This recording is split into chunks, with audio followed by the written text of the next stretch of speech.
dedicated to delivering value and interpreting great books worldwide. Hello, this is Ima Jung. Last episode covered The Twilight of the Gods, 1944 to 1945, Part 1, from the Battle of Leyte Gulf to Japan's surrender. Today we continue with Part 2. In Part 1, we discussed how, in July 1944, the U.S. military established a two-step strategy. First, retake the Philippines, then capture Iwo Jima and Okinawa. Starting in September, the U.S. launched offensives that nearly wiped out Japan's remaining naval power and devastated its army. By February 1945, U.S. forces captured Manila, liberated the Philippines, completing Step 1 and prepared for Step 2, seizing Iwo Jima and Okinawa. Meanwhile, America urged Japan to surrender unconditionally and cease futile resistance. Faced with advancing U.S. forces and worsening conditions, how would Japan respond? After 4 long years, how would the Pacific War conclude? Now, let's recount this dramatic history. I'll divide this into 4 parts. Part 1, desperate resistance. Japan's refusal to surrender unconditionally. Part 2, determination set. The bloody U.S. battle for Iwo Jima. Part 4, cornered beast's last stand. Japan's desperate defense of Okinawa. Part 4, militarism's end. Japan acknowledges defeat. All right, let's begin with Part 1, desperate resistance. Japan's refusal to surrender unconditionally. Before U.S. forces landed in the Philippines, Japan knew collapse was imminent. This was inevitable given the vast gap in national power. After Pearl Harbor, Roosevelt transformed America into democracy's arsenal, its military industry churning out endless weapons. By 1944, U.S. military production surpassed all other warring nations. Combined, take the Navy, 27,500 aircraft in early 1944, with 24,000 more by year's end. They were practically swimming in resources. Damaged carrier planes? They'd just toss them overboard. Repairs weren't worth the effort. Pilots? The Navy trained over 40,000 in 1933 to 1944 alone, 600 flight hours each, with regular frontline breaks. Thus, U.S. Air Forces maintained crushing superiority, leaving Japan envious of America's training capacity. Not weak at all. Even late in the Pacific War, they rolled out new fighter planes that could match American ones. But limited by scarce resources and weak production, these planes couldn't be mass-produced. And, in fact, even if they could mass-produce them, the Japanese military couldn't scrape together enough pilots. And they couldn't even fuel the planes fully? Because Japan is oil poor. Before the Pacific War, 80% of its oil came from the U.S. Early on, they seized Indonesian oil fields to ease the crisis. But it didn't last. As U.S. forces hit sea routes, oil, rubber, and minerals from Southeast Asia couldn't get back to Japan. Their war resources were choked off. By mid-1944, even food was scarce in Japan. The government rationed supplies. So-called rations were small amounts of white rice mixed with broken noodles, wheat grains, soybeans, and sweet potatoes. Hard to stomach. Fresh fish was gone, replaced by dried little fish. People queued for 5 or 6 hours at government shops to get them, and might not even get any. Supplies often vanished as soon as doors opened, leaving empty shelves. Was there really no stock? All over? Not necessarily. A 74-year-old man in Kyoto exposed in his diary how the rich bought up goods and food meant for the poor and sold them on the black market. It was a big fish eat small fish era. People starved. Housewives ate less so husbands and kids could eat more. People were shocked to see more beggars on streets, even well-dressed ones begging for food. Before the Pacific War, beggars had nearly disappeared in Japan. Ironically, while things got worse, Japanese media flooded with victory reports. On October 14th, 1944, Japanese media like NHK and Asahi Shimbun hyped a so-called Great Taiwan Victory, claiming Japanese fighters sank 10 carriers, 11 battleships, 3 cruisers, and killed 26,000 U.S. sailors in air battles over Taiwan. Asahi Shimbun excitedly called it a rare, massive victory in history. Emperor Hirohito announced a holiday to celebrate. Even Nazi leader Hitler sent congratulations. Finally, new Prime Minister Kuniaki Koiso held a rally in Tokyo's Hibiya Park with about 100,000 people, as if victory was near. After the war, people finally learned the truth. On October 14th, indeed, 2 U.S. warships were damaged by Japanese torpedoes, but that was all. The so-called huge victory was a lie spun by the Japanese government manipulating the media, and they knew the real situation very well. The Japanese government mentioned here mainly consisted of 6 powerful figures: the Prime Minister, Foreign Minister, Army Minister, Navy Minister, plus the Army Chief of Staff and Navy Chief of Staff, commonly known as the Big Six. These Big Six could be split into pro-peace and pro-war factions. The Prime Minister, Foreign Minister, and Navy Minister leaned towards negotiating with the Allies. The other 3 members strongly opposed, leading to a stalemate. It should be noted that even the pro-peace faction wanted talks first before a ceasefire, not surrender, which was way off from the Allies' demand for unconditional surrender. In the end, the Big Six never planned to admit defeat, stuck on the emperor system. Since the Meiji Restoration, the Japanese government built up an emperor myth, portraying him as a living god, a deity on earth, and Japan's eternal ruler. Japanese people had a duty to be loyal to the emperor, even to sacrifice their lives. This was called Gyokusai, like a jewel shattering. This was a glorification of death by Japanese militarism. On Pacific battlefields, Japanese soldiers in hopeless situations charged, shouting, "Long live the emperor!" until they died. Japanese media glorified it as complete Gyokusai, very honorable, and the people's worship of the emperor was bone deep. I think lots of evidence shows people resented the huge war casualties and complained about plummeting living standards, but their anger was always aimed at the military and politicians, not the emperor. For Japanese people, obeying the emperor was natural, leading to scenes like this.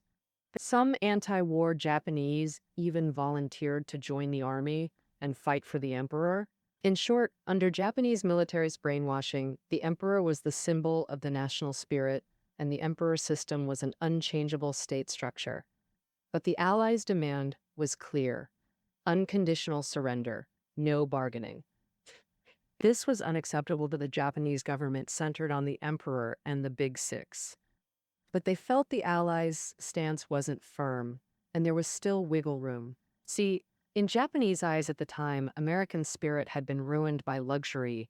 They were weak, decadent, cowardly, plus internal racial tensions, class conflicts, and lack of unity. That meant Americans didn't want to fight. Once heavy casualties hit, anti-war sentiment would surge at home, forcing a troop withdrawal, and Japan could seize an opportunity.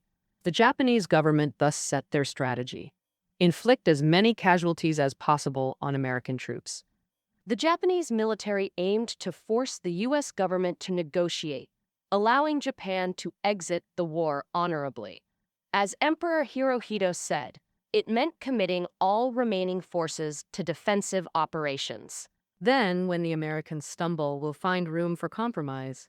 So, are Americans really as weak against heavy casualties as Japan expected? Can Japan's scheme succeed? Part 2. Fighting for every inch, the bloody battle for Iwo Jima. Let's examine the Americans' combat resolve. As covered earlier, after liberating the Philippines, the U.S. strategy was to seize Iwo Jima first, then Okinawa. Now, I'll start with the Iwo Jima campaign. Iwo Jima is a tiny island, barely over 20 square kilometers, covered in sulfurous volcanic ash with sulfur underground. Steam vents spew from cracks, filling the air with a stinging smell. Yet, this foul place is strategically crucial. Iwo Jima sits between U.S. bases Saipan and Tokyo, serving as a springboard for invading Japan. Crucially, the Japanese built airfields there. Their fighters often flew low over the ocean to dodge radar, threatening U.S. forces. On November 27, 1944, 15 Zero fighters attacked a U.S. airbase near Saipan that way, destroying 3 bombers and damaging 8. In contrast, U.S. planes from Saipan had to fly over 1,000 kilometers to reach Japan. With fuel scarce, U.S. planes had to turn back quickly, slashing bombing effectiveness. All this made the U.S. desperate to capture Iwo Jima. It had removed the fighter threat and let the 29th Bomb Group bomb Japan more efficiently from here. Originally, the U.S. planned to attack Iwo Jima after the Philippines campaign in late 1944.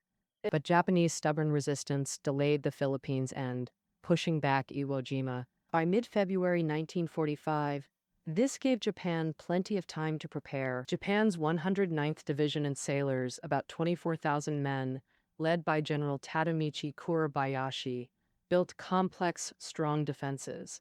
Realizing that facing the U.S. military with absolute air and sea superiority, Japanese forces should abandon resistance on beaches and open ground, hiding in island caves and tunnels, fighting step by step. General Kuribayashi set his core positions in Iwo Jima's mountainous areas.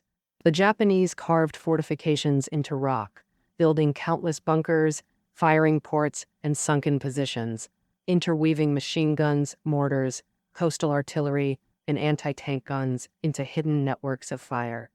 Those with good marksmanship got sniper rifles. Hiding in caves to pick off Americans, the Japanese stored 2 months' food, but water was scarce.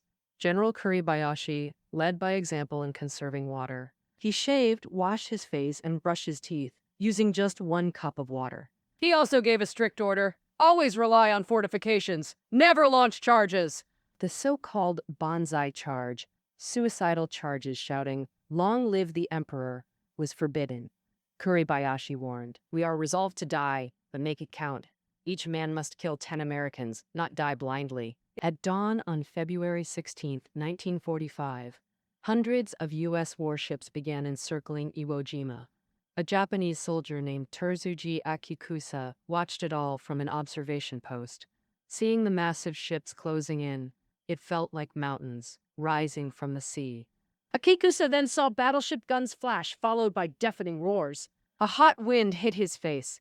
The earth shook. The bunker rocked violently. Soldiers were thrown against walls. The bombardment lasted 3 days, turning Iwo Jima into a sea of fire.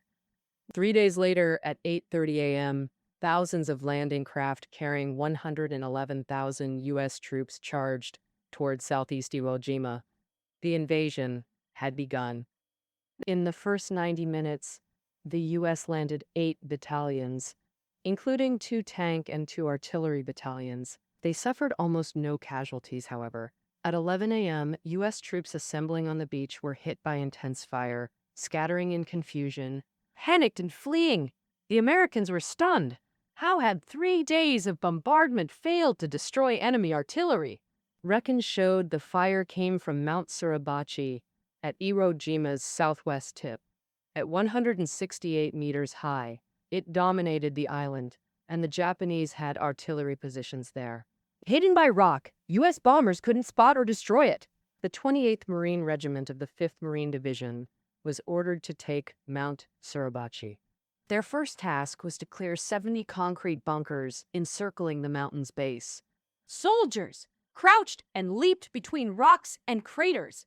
Near bunkers, they tossed smoke grenades and hand grenades to block Japanese view, then rushed in. Such frontal assaults inevitably caused heavy casualties, but U.S. troops showed no fear. Private Donald Rule used his body to smother a Japanese grenade, shielding comrades with his life. Posthumously awarded the Medal of Honor.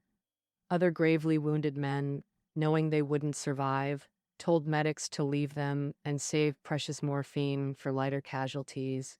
After 3 brutal days, the 28th Marines finally cleared the bunkers and began assaulting the main peak. U.S. forces flamethrowered every cave entrance they found, burning many Japanese soldiers alive. At 10:20 a.m. on February 24th, Company E, 2nd Battalion, reached Mount Suribachi's summit. 3 hours later, reinforcements brought a U.S. flag. 6 Marines raised the pole as a photographer captured the moment. Sent stateside, the photo graced hundreds of newspaper front pages and magazine covers, becoming the Pacific War's most symbolic image. 3 of the 6 Marines later died in combat. never knowing they'd become heroes. To Americans, Old Glory flying over Suribachi signaled victory. In reality, this was just phase one. The bloodiest fighting still loomed. The 28th Marines were then reassigned to the 5th Amphibious Corps to assault Japan's core defenses at Motoyama Airfield. And U.S. forces held a 3-to-1 troop advantage, 10-to-1 artillery edge, and air supremacy. Yet complex fortifications and fierce resistance inflicted heavy losses, forcing the reserve 3rd Marine Division into battle by day 5. U.S. casualties now exceeded 7,000, with many Guadalano veterans dead. Constant shelling meant few bodies could be recovered intact. One soldier later recalled, "Mutilated bodies everywhere, men cut in half, limbs scattered meters away. Near me, a 5-yard trail of intestines." By March 4th, 2 weeks in, Marines held 2/3 of Iwo Jima, including Suribachi and Motoyama, pushing Japanese into a narrow northeast corner. The U.S. forces also paid a heavy price. The hardest hit $2 battalion of the 26th Marine Regiment saw an 8% officer replacement rate, effectively replacing the entire command structure, even promoting privates directly to platoon leaders. Yet this didn't weaken American resolve. Many lightly wounded refused evacuation, and troops actively engaged in night combat despite inexperience, achieving solid results. For the Japanese, as positions shrank and water ran out, sustained combat grew harder. Defeat was inevitable. Holding out until March 16th, General Kurabayashi sent his final message to Tokyo before committing suicide. Remaining troops resisted several more days. On March 26th, they launched a surprise attack, inflicting 170 U.S. casualties, but the outcome was sealed. The U.S. declared victory that day, all 22,000-plus Japanese defenders killed versus 24,053 American casualties. Over 25% killed, the highest death rate in the Pacific War, 1,200 times.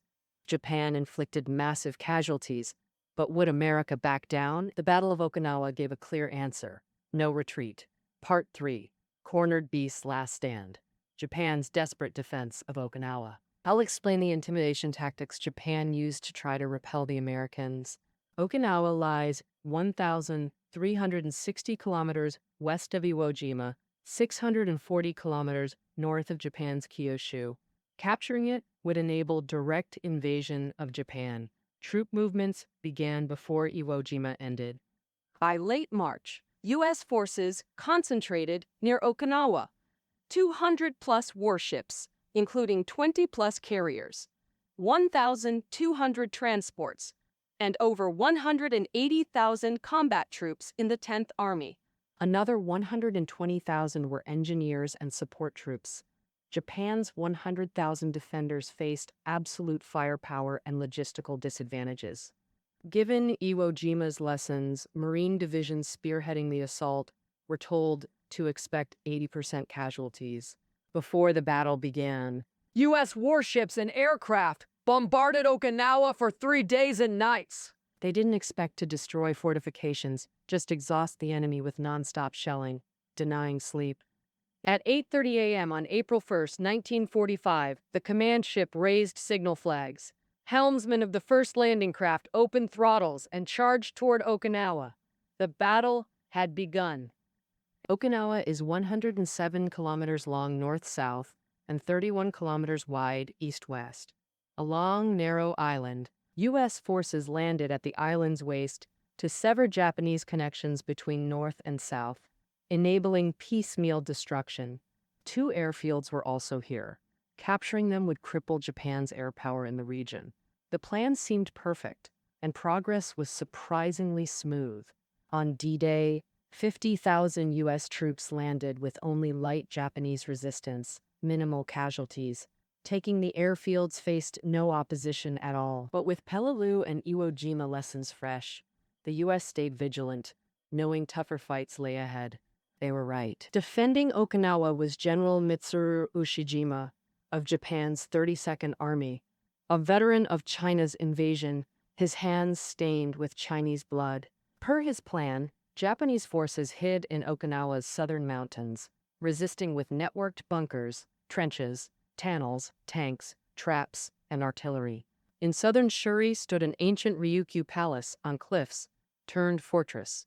Ushijima placed HQ and artillery there and, like Kurobayashi, banned banzai charges.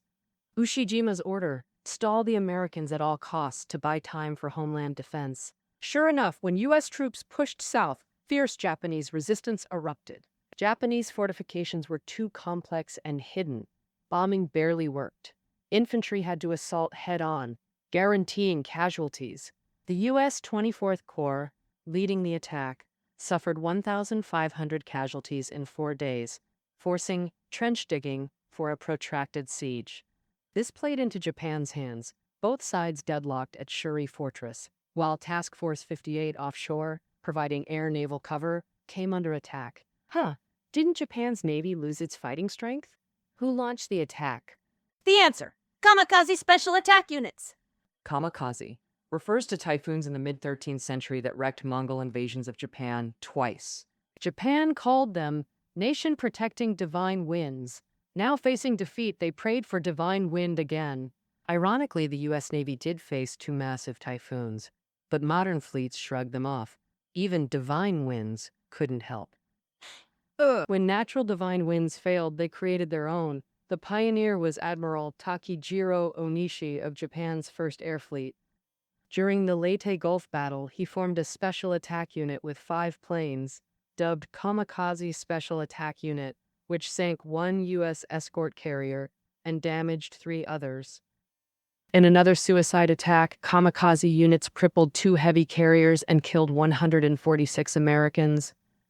Japanese media hyped kamikaze as an invincible Eastern force showcasing samurai spirit, terrifying U.S. troops.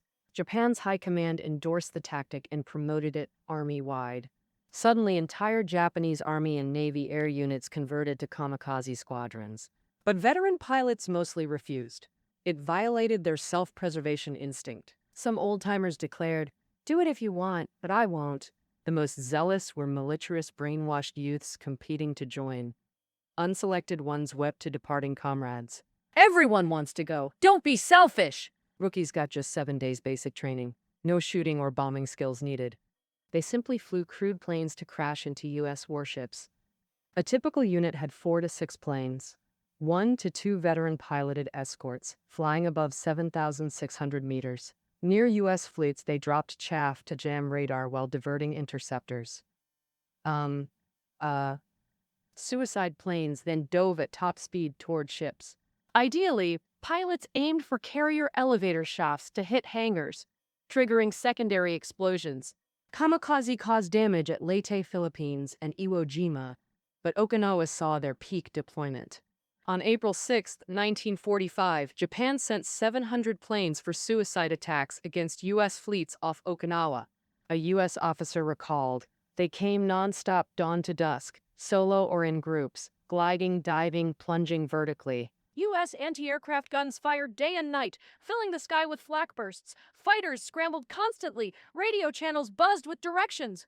By day's end, 26 U.S. ships were hit, 6 sunk, but thankfully, only destroyers and transports shielded the carriers." U.S. intelligence concluded Japan had exhausted reserves and couldn't mount large-scale attacks. They were wrong. From April 6th to June 22nd, Japan launched 10 waves of kamikaze attacks against U.S. fleets. Statistics: over 3,700 Japanese planes attacked Okinawa, 200-plus U.S. ships damaged, 1/3 of carriers hit, and 4,900 sailors killed. Amid this, on April 12th, President Roosevelt died of illness. Vice President Truman took office. The news plunged U.S. forces into grief. Many walked like zombies. Japanese celebrated, claiming kamikaze scared Roosevelt to death.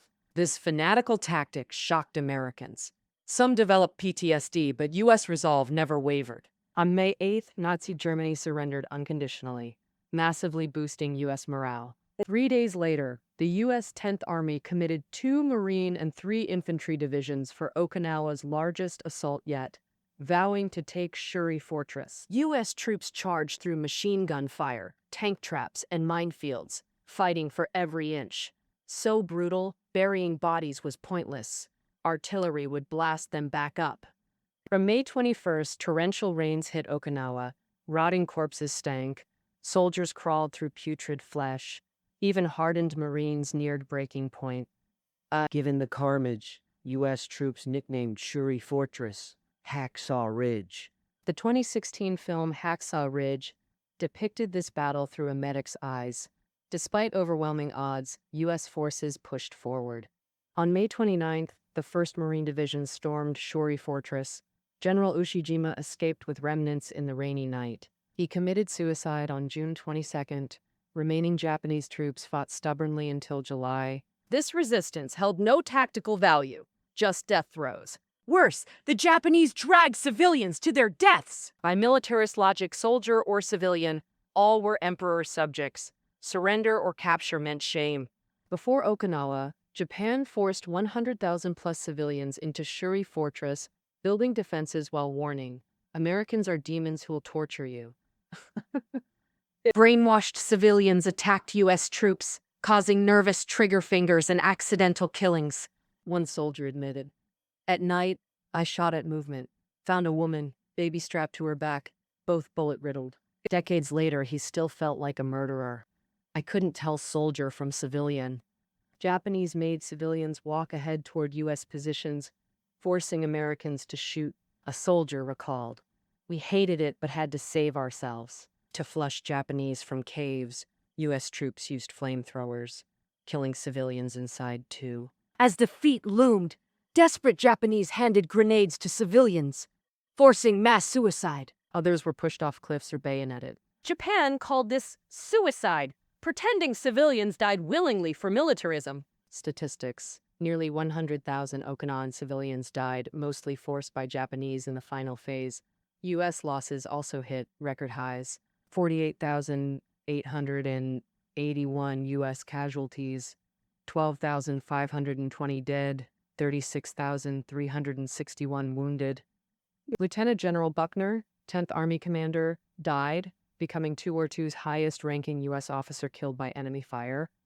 Combined with Iwo Jima, these battles took 21,000 plus U.S. lives, 1/5 of Pacific War deaths, costly but worth the military political gains. Capturing Iwo Jima and Okinawa, the U.S. severed Japan's last external links. U.S. bombers gained freedom to strike Japanese cities at will, and amphibious forces could now invade Japan directly. For the Japanese government, the final hour had come. Part 4. Militarism's End. Japan acknowledges defeat. I'll recount the Pacific War's final phase. After Okinawa, the U.S. Navy and Army Air Forces advocated naval air blockade instead of invasion to avoid heavy casualties. Ground forces, led by MacArthur, argued that Germany resisted, despite ruins, and Japan's millions of troops meant blockade alone wouldn't work. An invasion was needed. And the Joint Chiefs mediated, blending both approaches. First, adopt MacArthur's plan. Infiltrate Kyushu in November 1945, then concentrate forces to take Tokyo and crush resistance. Before landing, Navy and Air Forces would bomb Japan nonstop to weaken it maximally. This critical task fell to the Army Air Forces. Major General Curtis LeMay. Having served in Europe, LeMay revolutionized bomber formations and tactics for greater efficiency. In January 1945, LeMay took command of the 20th Air Force for strategic bombing of Japan. Previous U.S. bombing runs had limited impact. B-29S flew 2,400 plus kilometers from Guam, forcing quick bomb drops to save return fuel, sacrificing accuracy. Example, 8 raids on Nakajina's engine factory damaged only 4%, failing to cripple Japan's aircraft production. Meanwhile, fierce anti-air fire and interceptors cost 4 to 5 B-29 and dozens of crew per mission. Loss outweighs gains. Upon taking command, LeMay shifted tactics. High-density, low-altitude firebombing at night. What did that mean? First, lower B-29 altitude from 7,600 meters to 1,500 meters, saving fuel, enabling heavier bomb loads for denser strikes. Using M69 incendiary bombs, they exploded low, scattering napalm that clung to walls, roofs, skin, burning at 500 degrees Celsius for 10 minutes. So bombing accuracy didn't matter. Raids happened at night to throw off Japanese anti-air gunners. On March 10, 1945, 334 US B-29s night-bombed Tokyo's Shitamachi district. Shitamachi, a dense wooden worker neighborhood, was LeMay's test site. The raid killed over 120,000 and left 1 million homeless. 267,000 buildings destroyed. Shitamachi was obliterated. Afterward, U.S. forces successfully firebombed Osaka, Kobe, and Nagoya. Capturing Iwo Jima shortened flight distances, enabling more frequent raids. Before war's end, the 20th Air Force launched 6,000 monthly sorties. B-29S bombed everywhere, crippling Japan's military, industry, transport, power, and farms. B-39S also laid 12,000 sea mines around Japan, blocking oil and rice imports in Operation Starvation. LeMay vowed, 6 more months and Japan returns to the Stone Age. Meanwhile, Halsey's Third Fleet prowled Japan's east coast, raiding ports and hunting remaining ships. These were naval bases once celebrated by generations. Kure, Sasebo, and Yokosuka naval bases lay in ruins. On July 26th, U.S. forces destroyed Japan's last 24 warships. Halsey declared the Japanese Navy extinct. U.S. troops cheered. Pearl Harbor was avenged. So what was Japan's government doing? Publicly defiant, secretly suing for peace. First, the defiance. In June 1945, Emperor Hirohito approved Operation Ketsugo, a final homeland battle against the U.S. Japan scraped together 800,000 troops, active or reserve, plus 25 million militia. They rightly prioritized defending southern Kyushu. Problem: bombing and blockades crippled war production. Frontline troops lacked ammo. As for untrained militia wielding kitchen knives, hopeless. Officials coined 100 million shattered jewels, demanding every Japanese die fighting. Media hype for kamikaze units soared. Japan stockpiled 10,000-plus crewed planes for suicide attacks, but did civilians truly want to die for militarism? The authorities weren't confident at all. Not long ago, in the Okinawa battle, over 11,000 Japanese soldiers surrendered, unprecedented, showing lower ranks lost will to fight. Ordinary people were no different, right? Bombing and blockade caused immense psychological shock among Japanese civilians. Anyone with common sense knew defeat was inevitable. So-called Gyokusai was just futile death. The Japanese government expected that after U.S. landings, they'd destroy command structures, sever city links, forcing troops to fight alone. How many would rather die than surrender? Hard to say. Actually, the Japanese government secretly sought peace. Under Emperor Hirohito's direction, the foreign ministry sent peace signals via neutral countries like Switzerland. The Vatican's Catholic Church was also roped in to mediate. The top priority was persuading the Soviet Union. Before the Pacific War, Japan and the Soviet Union signed a non-aggression pact, so both sides coexisted peacefully. But after Nazi Germany's fall, Soviet troops poured eastward, tensions rising. Japan hoped the USSR would honor the pact, not declare war, and act as mediator with the Allies in return for rewards. But Japan would give up lands and privileges won in the Russo-Japanese War. But these peace efforts made no real progress. On one hand, the Allies demanded unconditional surrender, no negotiations. On the other, Japan's bizarre attitude played a part. How so? What's bizarre? For example, on July 26, 1945, China, Britain, and the U.S. issued the Potsdam Declaration, warning Japan to surrender unconditionally or face total destruction. The declaration also stated the Allies wouldn't enslave Japan. Post-war, a new government would form based on the people's will. Foreign Minister Shigenori Togo pointed out that this clause could mean the emperor's system could continue if the people expressed their will. Thus, he recommended accepting the Potsdam Declaration. It was Japan's best option. Prime Minister Kantaro Suzuki and Navy Minister Mitsumasa Yongai supported this, plus Togo himself. 3 of the big 6 agreed to surrender.